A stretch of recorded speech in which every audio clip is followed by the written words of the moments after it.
ভিন্নাকান্দি তাজমহল উদ্ধাৰ অভিযানত নামিব আছাদুদ্দিন ওৱেইছি। নিজৰ গৃহ সমষ্টিতেই তীব্ৰ প্ৰত্যাহ্বানৰ সন্মুখীন হৈছে মৌলানা বদৰুদ্দিন আজমল।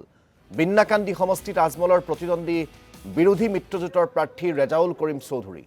ৰেজাউল কৰিম চৌধুৰীয়ে প্ৰত্যাহ্বানৰ সৃষ্টি কৰিছে আজমলৰ দুৰ্গ। বদৰুদ্দিন আজমলক তীব্ৰ কটাক্ষ ৰেজাউল কৰিম চৌধুৰী। গতিকে আমি আশাবাদী ভিন্নাকান্দি সমষ্টি পৰিৱৰ্তন দিশত গৈ আছে।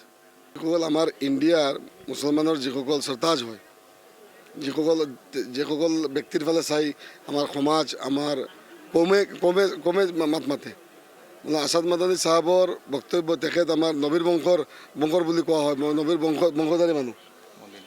মদিনা শ্বৰীফৰ পৰা তেওঁলোকৰ মানে আগমন হৈছে। তেনেকুৱা ব্যক্তি, মহান ব্যক্তিক যে কোনোবাই হেৰি কৰিব, কাৰণ মৌলানা আজমল চাহাব মোৰ চাচাক, বদৰুদ্দিন আজমল চাহাবক তেখেতেতো বহুত দিন আগতেই জমিয়তৰ পৰা ওলাই দিছে। আজি নহয়, কেইবা বছৰ আগত ওলাইছে। আৰু এতিয়া তেখেতে খোল্লাম আজি কৈ আছে, মানে আছাদ মাদানী চাহাবে যে হেমন্তৰ চুতলিপিত বিজেপিৰ চুতলিপিত চাচাই যে নিৰ্বাচন খেলি আছে। আচ্ছা, এটা কথা মোক আপোনাক বুজাই, এইটো কিবা ভুল কৈছে নেকি?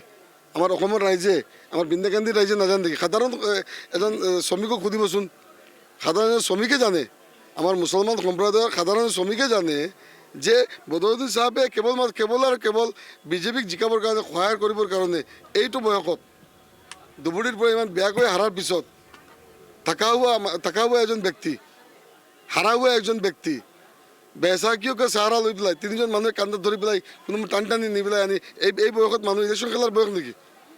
ইয়াৰ খেলাৰ উদ্দেশ্য একমাত্ৰই হৈছে যে ইয়াত বিজেপিক সহায় কৰা। ইয়াত তেওঁ বহিব, ইয়াত বহি পেলাই বিজেপিৰ বিৰুদ্ধে, হেমন্তৰ বিৰুদ্ধে ডাঙৰ ষ্টেটমেণ্ট দিব। যেনেকুৱা কয় যে পানী বম ফুটুকা ফুটাই, যদি কোনো কামত নাহে এনেকৈ ফুটুকা বম ফুটাব, আৰু সেইটো নি পেলাই উজনি অসমত যাতে তাৰ অসমীয়া সম্প্ৰদায়ৰ মানুহ একত্ৰিত হৈ পেলাই এই বিজেপিক সহায় কৰে, সেই ফৰ্মুলাই যিটো